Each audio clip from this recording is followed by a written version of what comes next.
Olá pessoal, sejam bem-vindos a mais uma videoaula. Dessa vez nós vamos abordar o tema classificação de bens.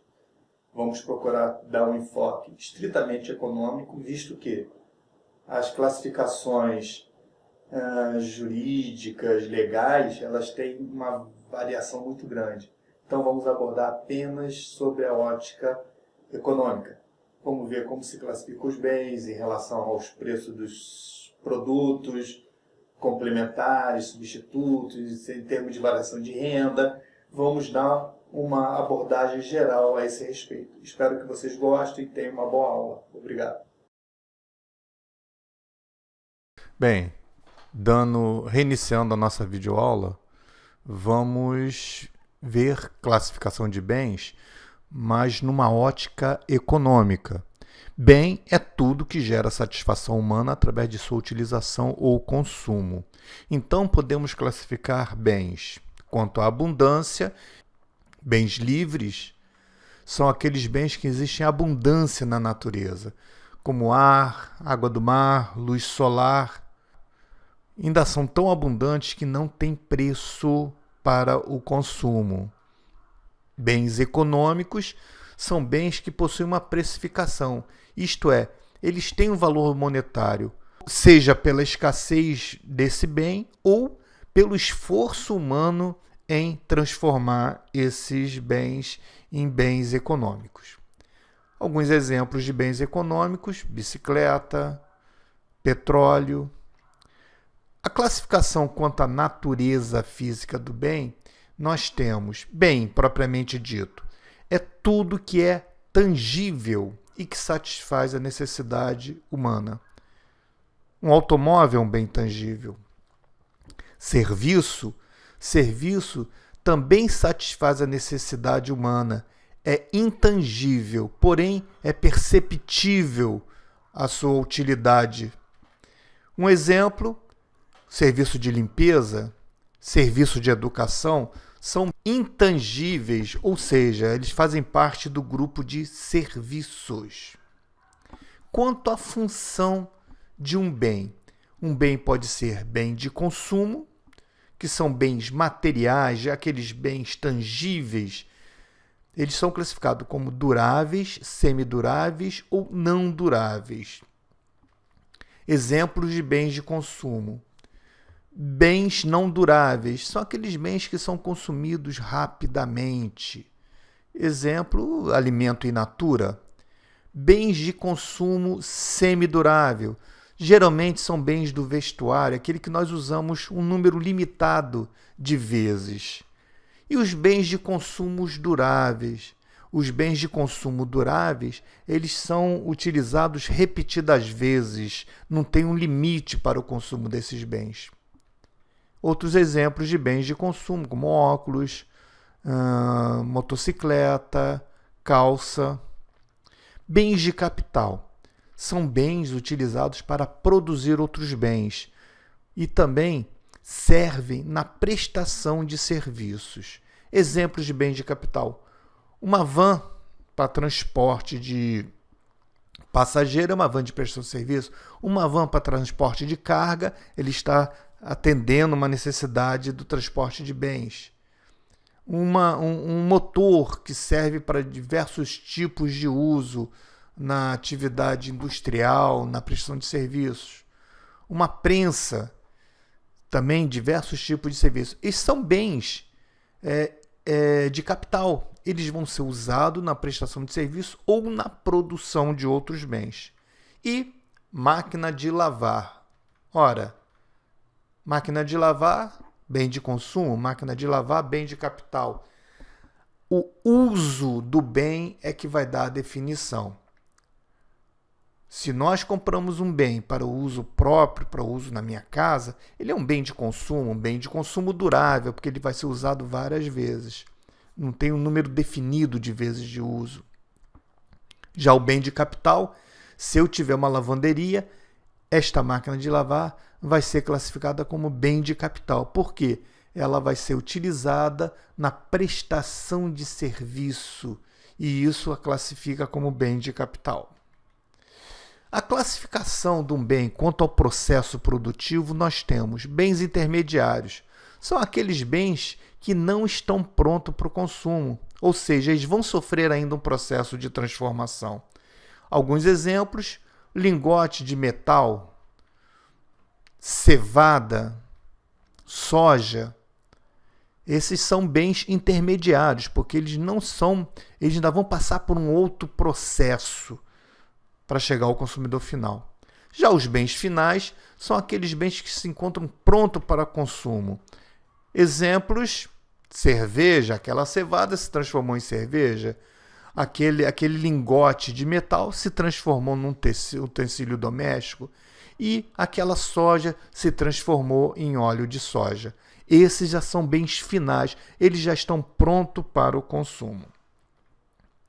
A hipótese ceteris paribus nos diz que nós vamos analisar uma determinada variável e tornar constante outras variáveis.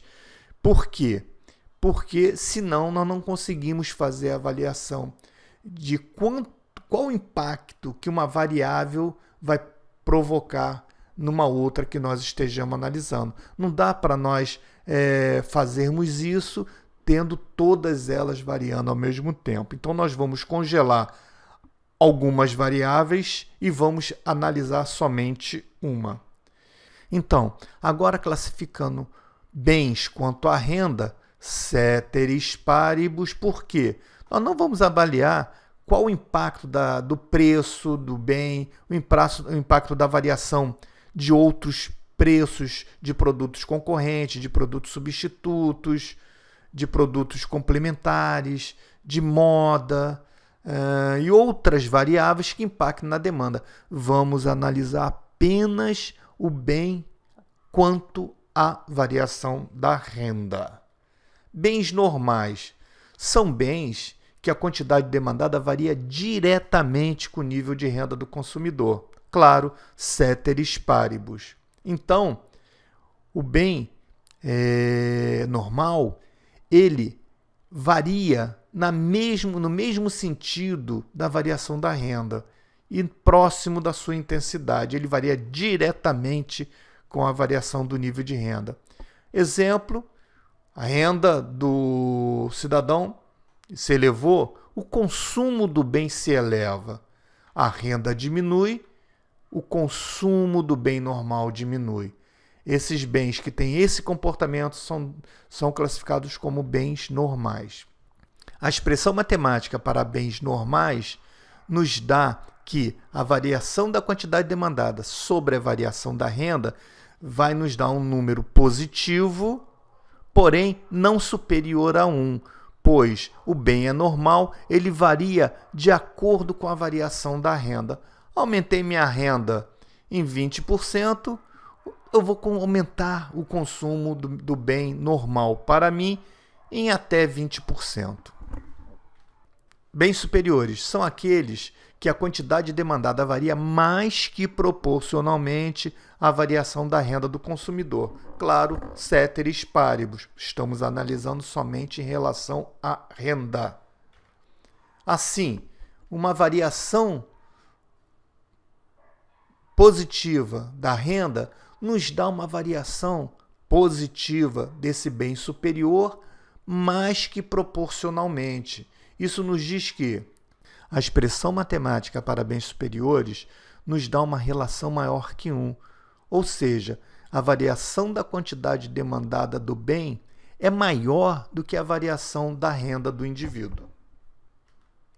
Bens inferiores são bens em que a quantidade demandada diminui quando aumenta a renda do consumidor. Claro, ceteris paribus. Um exemplo clássico é passagem de ônibus. Quando a renda do indivíduo aumenta, ele substitui esse serviço que ele está comprando por outro. Por quê? Para esse sujeito, passagem de ônibus é um bem inferior. E a expressão matemática de bens inferiores é variação da quantidade demandada sobre variação da renda nos dá um número menor que zero. Outro exemplo clássico de bens inferiores é a carne de segunda, que ela é consumida porque o consumidor não tem condição de ter uma carne melhor. Assim que a renda dele se eleva, ele diminui o consumo da carne de segunda e passa a consumir mais carne de primeira. As classes de mais baixa renda têm poucos produtos que ele classifica como bem inferior. Por quê? A maior parte da renda, se não a totalidade, vai para o consumo, para a subsistência. Assim, ele tem pouco poder de escolha. Já para as classes de renda mais altas, a quantidade de bens inferiores se eleva substancialmente. Por quê?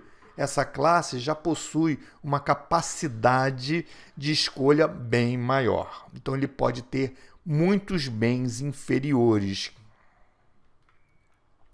Bens de consumo saciado. São bens cuja quantidade demandada não varia quando a renda varia. Ceteris paribus. Ou seja, você não compra mais sal porque sua renda aumentou. Você vai no mercado e compra 1 quilo de sal, se é isso que você compra de 2 em 2 meses. Arroz, você também não faz isso. Você não aumenta a quantidade de arroz porque sua renda aumentou. Açúcar, idem. Então, os bens de consumo saciado têm a seguinte expressão: a variação da quantidade demandada sobre a variação da renda é igual a zero. Por quê? Não há variação na quantidade demandada. Mesmo que a renda varie, a quantidade demandada é a mesma. Se um número zero, uma variável tem um valor zero, dividido por outro qualquer valor, ele vai dar sempre número zero. Ou seja, nós não consumimos mais do que precisamos, via de regra. Então, geralmente esses produtos são de necessidades básicas, nós classificamos como bens de consumo saciado. Relação entre bens. Um bem se relaciona com outro também. Nós vamos ver a classificação de bens quanto ao preço de outros produtos. Bens substitutos são bens cujo consumo substitui o consumo de outros bens. Possuem relação direta entre a variação do preço do bem substituto e a variação da demanda do bem substituído. Claro, ceteris paribus. Assim, bens substitutos, gasolina e etanol. No Brasil, claro, porque nossos motores, desde há uns 10, 15 anos atrás, já saem de fábrica bicombustível. Então, a gasolina ou o etanol são bens substitutos. Claro que nós escolhemos um ou outro em função de quê? Do preço. Essa é a variável que importa. Coca-Cola ou Pepsi-Cola são bens substitutos. O que acontece? Consumimos um ou outro em função do preço do bem. Outro exemplo clássico é margarina e manteiga como bens substitutos. A expressão matemática para a relação entre bens substitutos é variação da quantidade demandada de um bem dividido pela variação do preço do seu substituto vai me dar uma relação maior que zero, ou seja, positiva. A variação do preço de um bem substituto vai impactar numa variação no mesmo sentido da demanda do bem substituído. Então, positivo por positivo dá positivo. Negativo dividido por negativo vai me dar positivo, ou seja, um número maior que zero. Bens complementares são aqueles consumidos conjuntamente, possuem relação inversa entre a variação do preço do bem complementar e a variação da demanda do outro bem, do bem complementado. Ceteris paribus. Exemplo, automóvel e combustível são bens complementares. Pão e manteiga, exemplo clássico de bens complementares. Queijo com goiabada, outro exemplo clássico. Feijão com arroz, outro exemplo clássico. Então, esses bens são consumidos em conjunto. A expressão matemática para a relação entre bens complementares é variação da quantidade demandada do bem dividido pela variação do preço do seu complementar é sempre negativa, ou seja, menor que zero. Como se explica isso? Vamos ver o exemplo da goiabada com queijo. Bens complementares, o indivíduo só consome um quando consome o outro. Se há um aumento no preço do queijo, o que vai acontecer? A demanda por queijo diminui e, por consequência, o seu complementar também vai diminuir. Então, houve um aumento no preço do queijo e o que ocasiona isso? Vai acontecer uma diminuição da quantidade demandada de goiabada. Então, diminuiu a quantidade demandada de goiabada e aumentou o preço do queijo. Menos dividido por mais, relação negativa e dá um número menor que zero. Casos especiais de bens. O bens de Giffen e o bens de Veblen. Os bens de Giffen são bens que não seguem a regra geral da demanda. Em situações especiais, com a diminuição do preço do bem, sua demanda diminui ou se mantém constante. Geralmente está associado a bens inferiores. Bens de Veblen. Tal qual bens de Giffen, não seguem a regra geral da demanda. É um fenômeno que nós chamamos da ostentação. Quando o preço do bem se eleva, atrai consumidores e está geralmente associado a bens superiores. Geralmente, obras de arte, quando a obra de arte ela atinge um valor expressivo, atrai os olhares de investidores, de colecionadores. Ora, é o típico bem de ostentação. Se um bem é barato, as pessoas não querem. Se é caro, já chama a atenção. Esse fenômeno é chamado de bens de Veblen. Exemplificando matematicamente essa relação de bens, vamos ver uma equação que represente a demanda do bem X. Imaginemos que a quantidade demandada de X é dada pela seguinte equação: 3 menos 0,5 P de X, ou seja, preço de X. Ora, variação da quantidade demandada dividido pela variação do preço me dá um número negativo que está expresso ali pelo sinal do coeficiente 0,5. Isso nos mostra a regra geral da demanda. O preço aumenta, a quantidade demandada diminui. Olha a relação inversa sendo representada nesse ponto. Vamos continuar nossa equação, né? Vamos acrescentar menos 0,2 preço do bem Y, mais 2 preço do bem W, mais 0,5 R. Esse R representa a renda. Podemos afirmar, ceteris paribus, que o produto Y é um bem complementar de X. Por quê? Ora, a quantidade demandada de X dividido pela variação do preço de Y nos dá um valor negativo, um valor menor que zero, que está expresso ali no coeficiente do preço de Y, 0,2 negativo. O produto W é substituto de X. Por quê? Ora, a variação da quantidade demandada de X dividido pela variação do preço de W nos dá uma variação positiva, ou seja, maior que zero, e está expressa ali pelo coeficiente, pelo sinal do coeficiente do preço de W. E podemos afirmar também que o bem X é um bem normal. Por quê? A variação da quantidade demandada sobre a variação da renda vai nos dar um valor entre 0 e 1, positivo. E podemos afirmar, então, que esse bem é um bem normal. Ele vai variar no mesmo sentido que a renda, mas não vai variar mais que proporcionalmente.